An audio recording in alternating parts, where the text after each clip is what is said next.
The eternal play of light and reflection on the water of the Venice Lagoon has romanced visitors here for centuries. Stone palaces rise miraculously from canals where boats are the only means of transportation. To see Venice is to realize a dream. But the stunning city of water is more fragile than ever today, at risk of sinking beneath waves of financial, political, and environmental exploitation.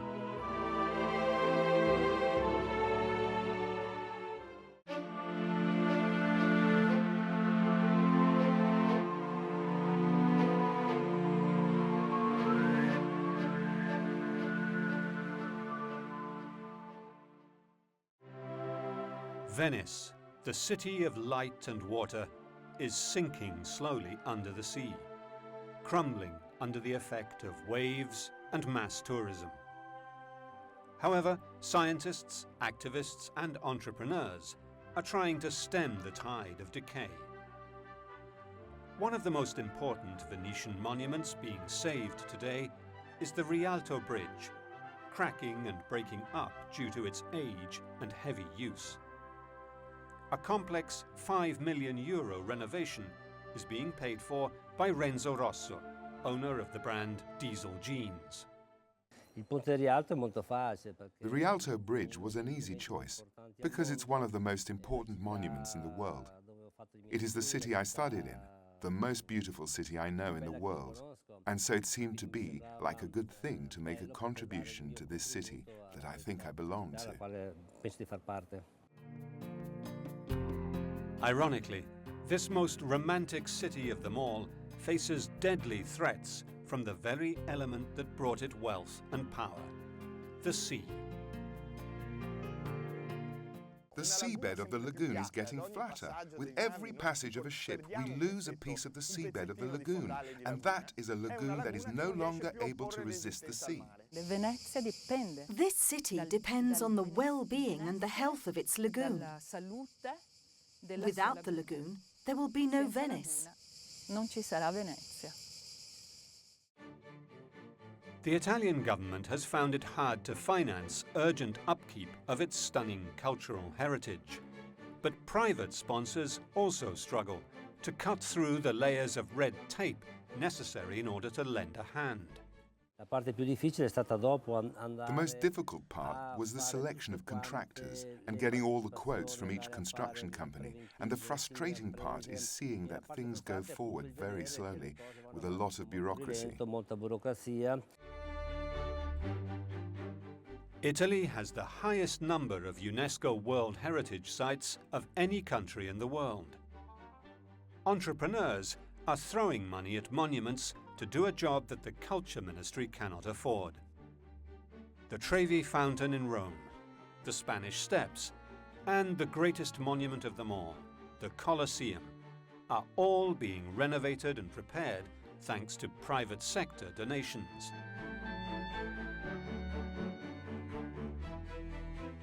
The Rialto Bridge is a single span supported by thousands of wooden piles. A double row of small arched shops are crowned by higher arches that give pedestrian access to the panoramic steps along the edges. A bridge of rare beauty, it is crossed by most of the 20 million tourists that visit Venice every year. Foot traffic and the bumping of transport and travel trolleys has taken its toll on the iconic landmark.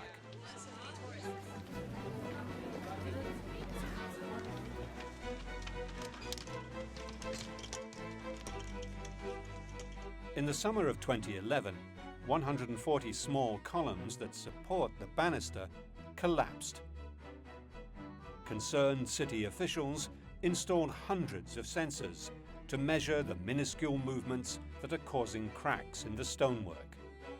Now the race is on to save Venice itself, already a mere shadow of its ancient glory.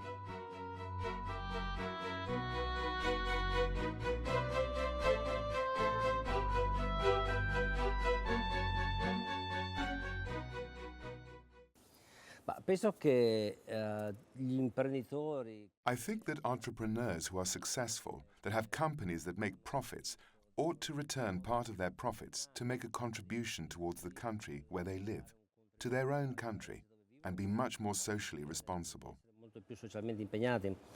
Quindi questa è la mia filosofia, il mio modo di pensare. The city's wealth and decline are intimately tied to the sea. It was the sea that was the salvation for a small band of refugees fleeing the barbarian invasions. And the seafaring of its merchants was key to the vast empire that this magical city gained over the centuries. As we shall see, the decline of Venice as a state has been followed by devastating upheavals in its ecosystem that threaten to drown and choke the city simultaneously, once and for all. To understand the life and death struggle that Venice is facing, we must first understand the city's geography. The Venetian lagoon was formed 6,000 years ago as the coastal plain shifted following the Ice Age. Today, it stretches 550 square kilometers from the river Sile in the north to the Brenta in the south. The city of Venice and the smaller islands around it altogether only account for 8% of the lagoon, while 11% is permanently covered by open water and canals, 80% is mudflats, tidal shallows and salt marshes. It is one of the Mediterranean basin's largest wetlands and is in mortal danger of disappearing altogether. Laura Sabadin is a historian and guide who has watched Venice change over the years. The struggle of Venice is not only against the pirates and the Turks, but also a struggle, or an alliance, with the environment, because the lagoon is an environment that is destined to change and evolve. Today, new deep channels have been carved into the seafloor to enable tankers and cargo ships to reach the industrial port of Marghera and the city of Mestre. These channels and the ships that navigate them today pose a massive threat to the city's environment. The three inlets to the lagoon, the so-called port entrances, have been excavated. They are no longer 3 or 4 meters deep as they once were. Today, they are almost 15 meters deep to allow access to larger and larger ships, cargo ships and cruise liners. Water is channeled into these deep canals, such as the so-called oil tanker channel, and the force of the water erodes, flattens the lagoon floor. Some perceive the mega cruise liners that enter the city and sail right up to St. Mark's Square as one of the major threats to the survival of Venice and its population. During a high-season weekend such as this, there are up to 7 of these sea monsters, floating housing blocks, floating cities. They've been described in many ways that pass through the city.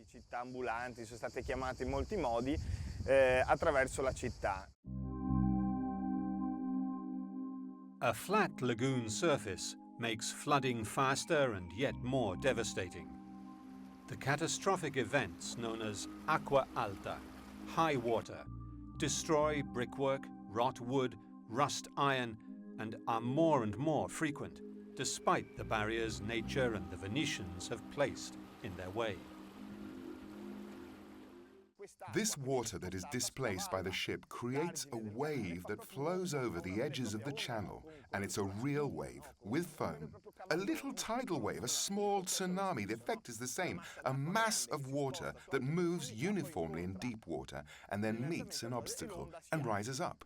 This wave excavates. This wave erodes the lagoon floor. The decline of Venice seems inevitable, as this electronic display of the city's diminishing population in a shop window close to Rialto Bridge shows. Just a quarter of its population at the height of the city's power.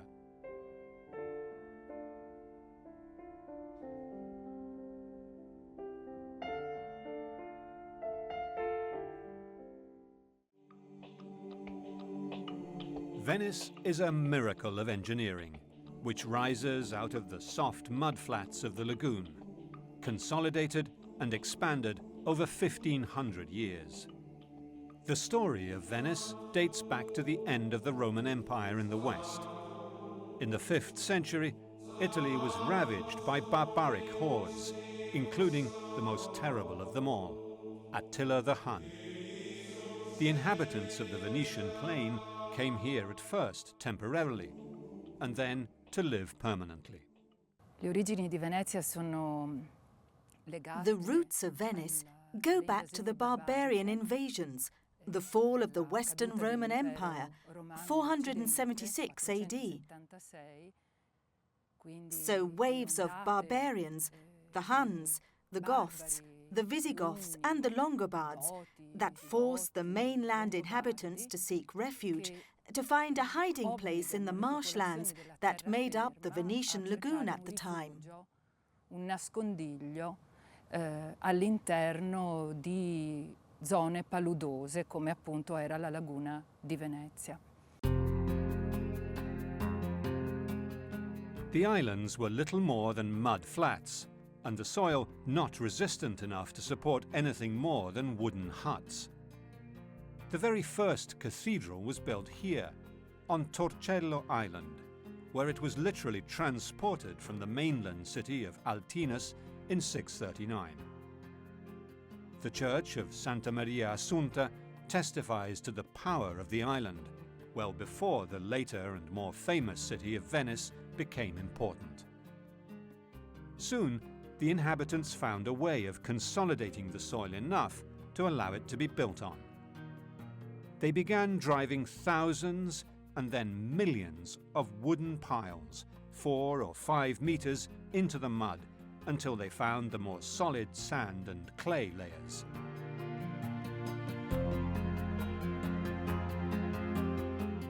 Engineer Alberto Lionello of the Corilla Consortium of Venetian universities provides key expertise on restoring Venetian buildings. Il problema principale per I costruttori veneziani è che the main problem for Venice constructors was that they had to build their houses on terrain that had a very low load-bearing capacity. They could not build very deep. So they tried to consolidate this clay that was not very solid by sticking wooden piles into the earth. Andando ad infiggere sul terreno delle palificate lignee. Professor Guido Biscontin is a chemist and colleague. Il terreno quindi esiste, ma è un The terrain exists, but it is a fluid. So what all these wooden piles do is to consolidate the terrain. It's like having a chocolate pudding and putting many toothpicks in it. Both together, they contribute to the mechanical solidity, and this includes the water in our case. Tutti e due, compresa l'acqua nel nostro caso. The wooden poles were kept underwater, and the brackish water slowed down the process of oxidization, or rotting, while any decay in the wood was replaced by the surrounding mud, providing solidity for the foundations. The system of wooden piles, however, is fragile and uneven.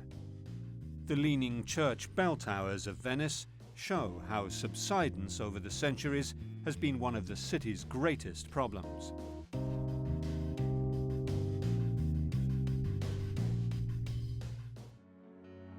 For centuries, the city of Venice held out against the invading barbarians and even the empire of Charlemagne, and remained an outpost of the Byzantine Empire. Non esiste una data precisa. There is no specific date by which we can say that Venice is independent. It can be assumed from a few documents, a few treaties that Venice signs, one in particular dating back to 800 AD, in which Venice is defined as an ally of Byzantium and no longer a subject. Venice's homes and buildings evolved from simple wood structures to more solid stone as it grew more powerful and wealthy. Inizialmente il primo insediamento è un insediamento. Initially, the first settlement was a very simple settlement with wooden houses, huts.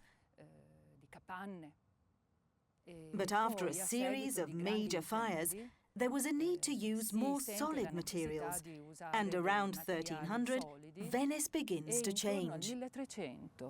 Venezia incomincia a cambiare il proprio aspetto. Le fondazioni delle case in particolare. The foundations of the houses that give onto the canals, but also the internal ones, were reinforced.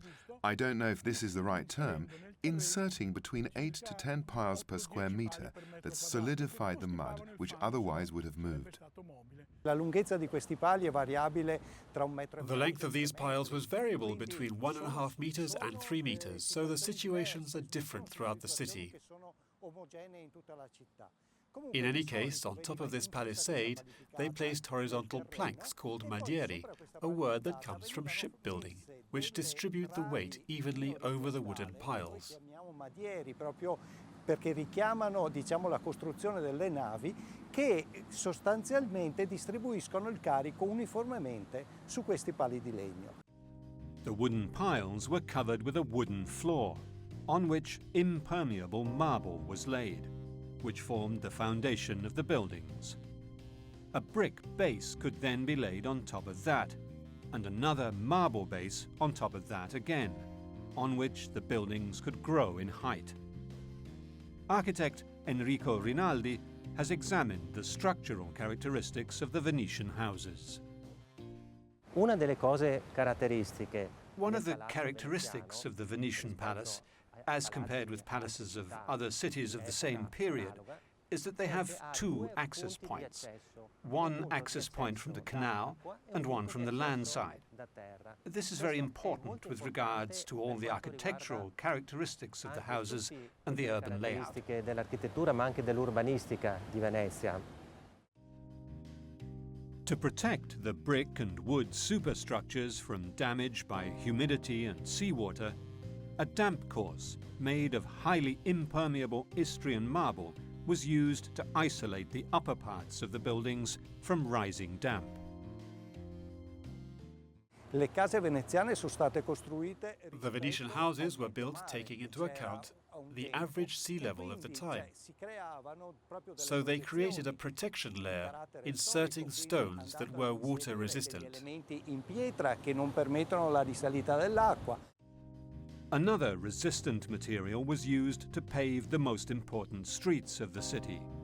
Volcanic trachyte from the Ioganian hills, which is resistant and when worn down remains rugged and robust.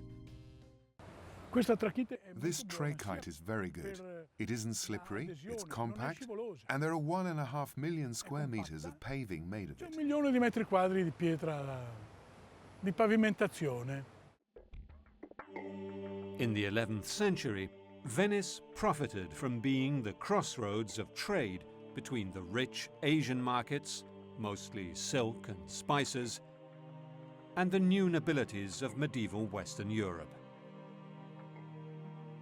By the year 1000, with a precarious peace established between the two empires that ruled Europe, the city built a trading empire of its own. Venice enjoyed a unique geographical position and exploited what was then the fastest mode of transport in the world, the ship. Today, tourists pay up to $100 an hour to ride in a gondola and experience one of the city's most ancient traditions.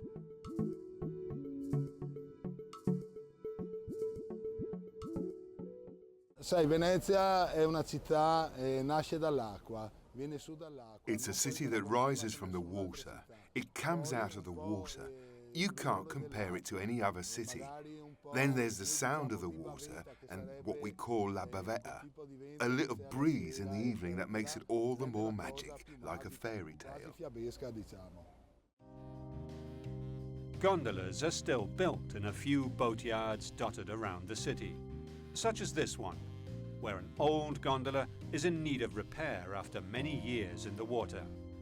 Strangely, the gondola does not have a straight keel, as it has to compensate for the weight of the gondolier standing on the left side, with a single oar on the right side providing propulsion. They're asymmetric.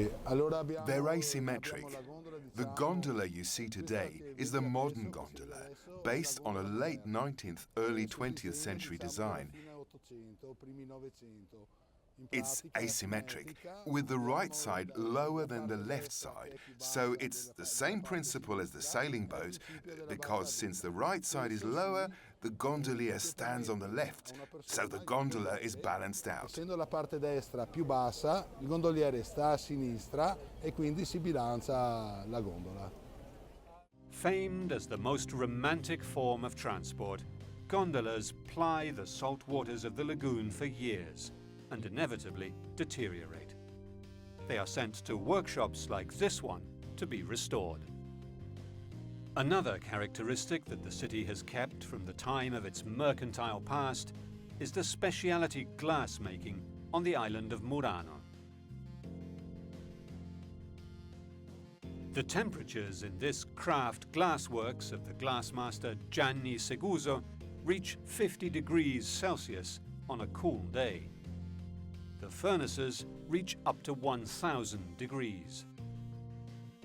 This traditional glassmaker is using ancient techniques to make quality glass objects. Sandy glass melts at over 1,000 degrees Celsius. Any colouring is added in the furnace itself. Blobs of glass can be taken out and moved to another furnace or worked directly by the artisan using pincers, blowpipes and other instruments exploiting the natural viscosity of the glass to best effect. These techniques go back to the 15th century, when Venice was at the height of its glory and Venetian tableware adorned the banqueting tables of the kings and queens of Europe. Venice itself had no monarchy. However rich the merchants became, no single family ever dominated the city, which instead developed its own form of democracy.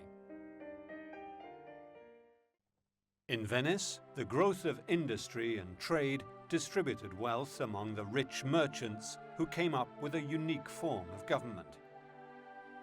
The inhabitants of the island developed an electoral system for their leader, the Doge, ancient Venetian for duke, who usually ruled for life, like a pope of today. He was elected by a council of 2,000 inhabitants, rich and poor, and ruled with a council of 10. It was a system that worked for 1,000 years.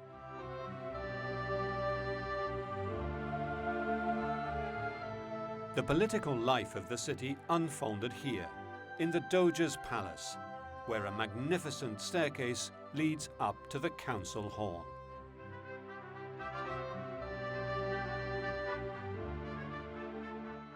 Tutti i mercanti ricchi che già si erano avvicendati.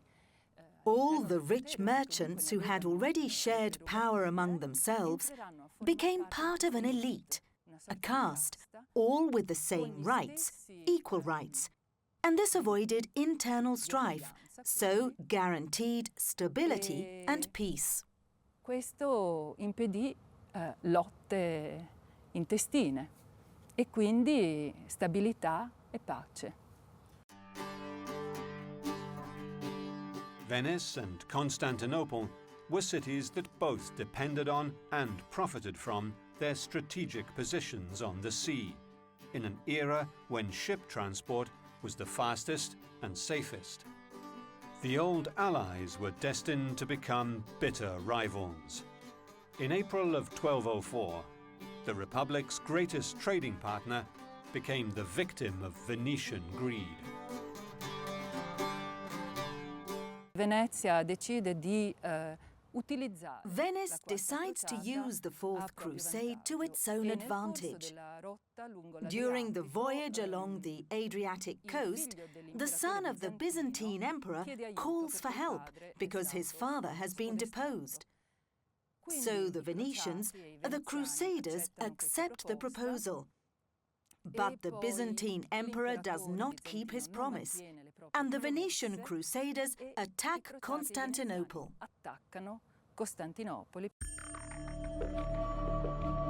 The man who led the Crusaders was Commander Enrico Dandolo, who would die in Istanbul and is buried here in Hagia Sophia, where today hundreds of tourists walk by his remains daily. In the three-day massacre, Crusaders ravaged the great city, stealing works of Byzantine art and pillaging the hippodrome, which no longer has its 4 precious horses. They were carried off to Venice and today adorn the Cathedral of St. Mark. Ironically, the cornerstone of the cathedral is a statue representing the emperors of the Eastern and Western Roman empires embracing. Constantinople never recovered from the 1204 attack, but Venice thrived.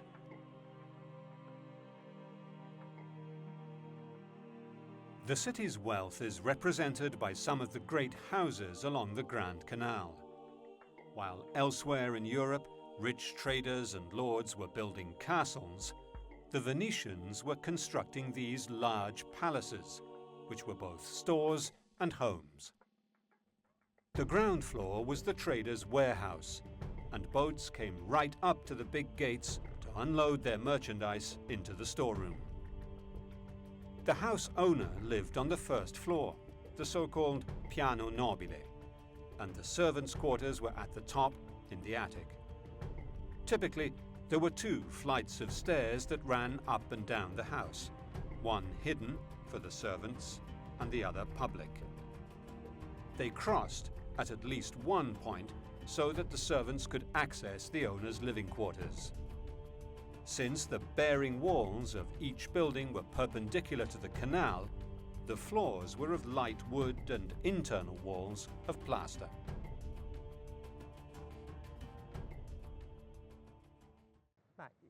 The typical Venetian house has its origins around 800 or the year 1000, and then evolves with little variation. It is essentially made up of a series of floors, of which one is directly in contact with the water. Then there is an upper floor, and there might sometimes be a mezzanine, with lower ceilings than the others. Then there's the main floor, or piano nobile, and then one or more floors above that. The Venetian facades were an elaborate and beautiful display of wealth, a testimony to the financial power the city was accumulating. But they also made architectural sense. The load-bearing walls were placed only where there was a safe base, and they tried to make the buildings as light as possible. The hole for the window reduced the surface, and therefore the weight of the wall. That's why, here in Venice, you see half of the facades are covered, and half are made up of windows.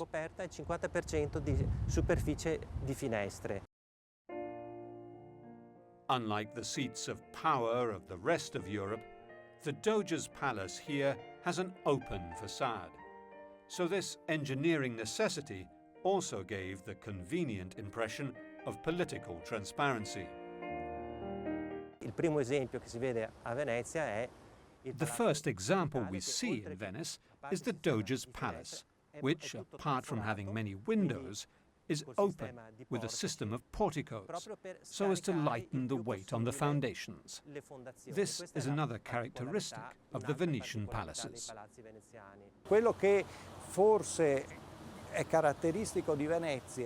Maybe the main characteristic of Venice is that the buildings are built upwards. in such a way that they can withstand the different rates of subsidence of the different structural elements. That is a typical Venetian characteristic. Ed è lì forse la caratteristica tipica veneziana. Today, the wooden piles of the city are being examined to shed light on the state of the very foundations of the buildings that make Venice what it is. Se un palo perde di sezione, non è che rimane vuoto, ma If a pile loses some of its substance, it doesn't remain empty, but is filled in with more mud, mud that may be more liquid. So the system can't simply collapse in the sense of one day standing and the next falling down, but it will give us signs. And when there are signs in the older brickwork, then we need to take a look at the situation of the pile, which we did, I think, on the church towers of Santo Stefano and the Frari Church. di Santo Stefano e dei Frari, mi pare. Ecco. Venetians explored the Near and Far East and brought home exotic goods to sell on the European market for huge profits. Wealthy merchants, like Marco Polo, built imposing, ornate palaces that still stand today. Lo stesso viaggio di Marco Polo che Marco Polo's journey that lasted more than 3 years was very adventurous, by ship, on foot, on camelback, on horseback. Cammello, cavallo. After the plundering of Constantinople, Venice did not disdain war as a means of controlling trade routes. The massive arsenal of Venice is where the Doge's warships were built. In the 15th century, as many as one ship a day came off the production line here. Venice was the first European state to control a trade empire. When, in 1453, the Turkish army captured Constantinople, Venice was quick to do a deal and build an even more exclusive trading partnership with the new Muslim rulers. The high tide mark of Venetian power came with the victory of the Catholic states against the Turkish fleet at Lepanto, marking a turning point in relations with the Ottoman sultans.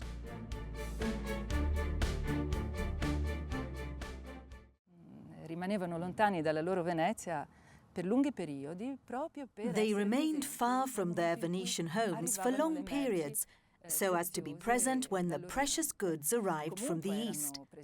They were also present in Persia, not only along the Mediterranean coast. They were very adventurous, but once they had bought the merchandise was accompanied or sent back to Venice to be sold in their stores in the palazzi or in the Rialto market. Nei fondaci, nei palazzi o nel mercato di Rialto.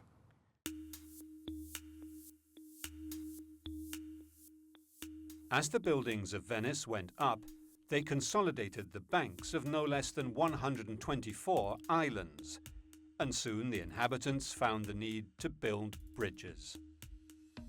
There are more than 400 bridges in the city of Venice, but one of them is the most famous of them all, perhaps the most famous in the world.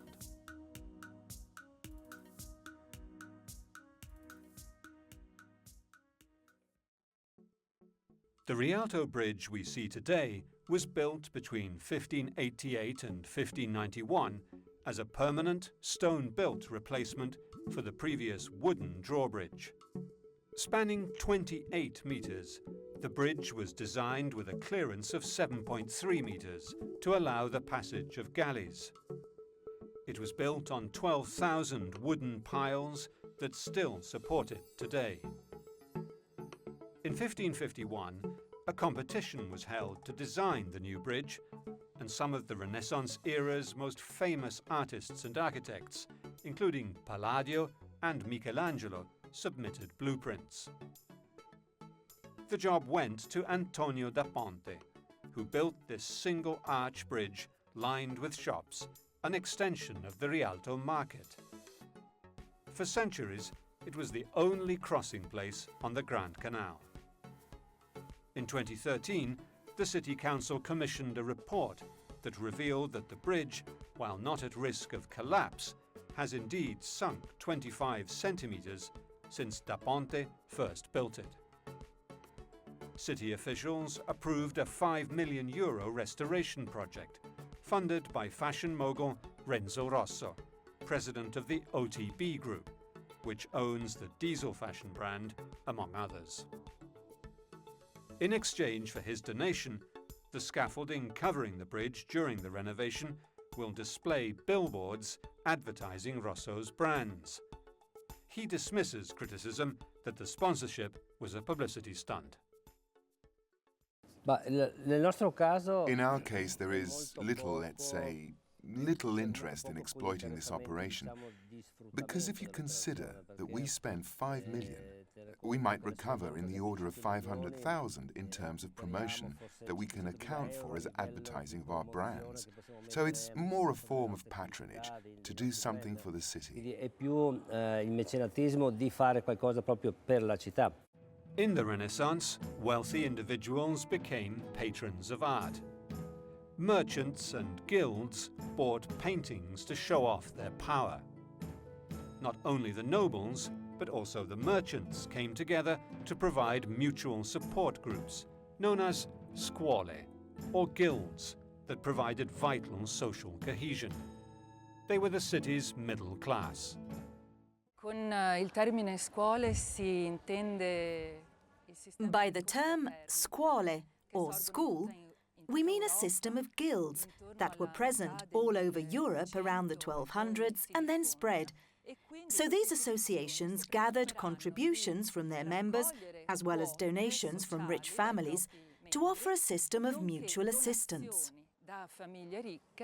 Per poter offrire un sistema di mutuo soccorso. The professional and ethnic communities came together to help the poor and sick, and the city displayed remarkable tolerance towards foreigners and their associations. Venice would be home to about 200 of these guilds, most of them connected to the crafts, others linked to specific ethnic groups, such as the Guild of Albanians, the Guild of the Greeks, the Guild of Dalmatians. Among the most needy in the city were the plague victims, who were quarantined on islands in the lagoon, such as this one, Lazzaretto Nuovo.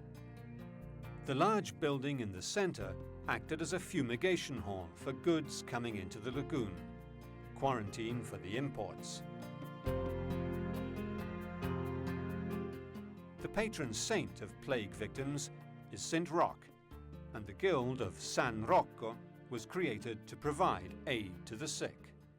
The confraternity of Saint Roch, which we see behind me, is one of the last of the guilds to be founded, as it was built in 1478 with a specific task: to help people in general, of course, but specifically to help plague victims. At a time of great religious fervour, possessing the relics of a saint was the source of great power and provoked enthusiastic donations from the faithful. A few Venetians managed to capture, to steal, no one knows from where, the body of Saint Roch. The church is built, and the number of members grows exponentially. In maniera esorbitante. In 1516, just a few years after the guild was founded, the time came to decorate the new building. The Guild Commission called on the great artists of the time to compete for the contract. The egocentric Jacopo Tintoretto took all by surprise and won the bid in a typical Renaissance drama. Jacopo Tintoretto fa cadere delle tele dal soffitto. Jacopo Tintoretto has curtains dropped from the ceiling that was being prepared, and this oval with Saint Roch in glory appears, already finished and placed. This provokes a very harsh reaction, but Tintoretto defends himself immediately, saying, "But I am devoted to Saint Roch, and this is a gift." So they voted, and they decided to accept Tintoretto's gift, and even asked him to proceed to decorate the whole hall. Gli si chiederà di procedere con l'intera decorazione della sala. The great artists of Venice of the 15th and 16th centuries adorned the churches and public places of the city, such as the Frari Monastery, where Titian left two masterpieces.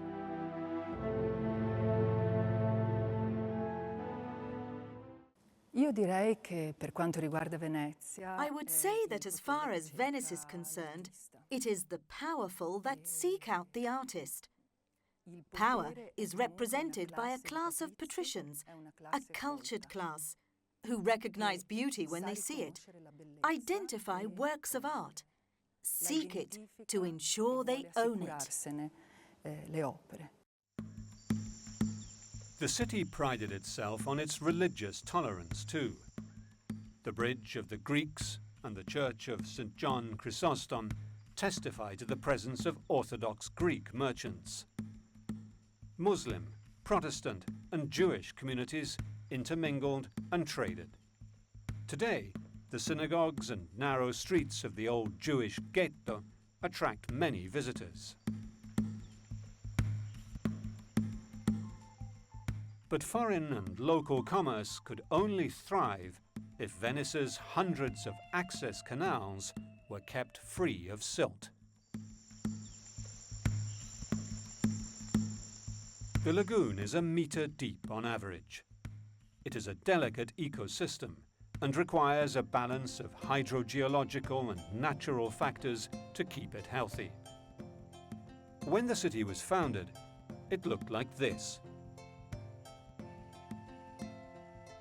Over the years, however, the sandbanks on the Adriatic side of Venice built up with silt from the rivers.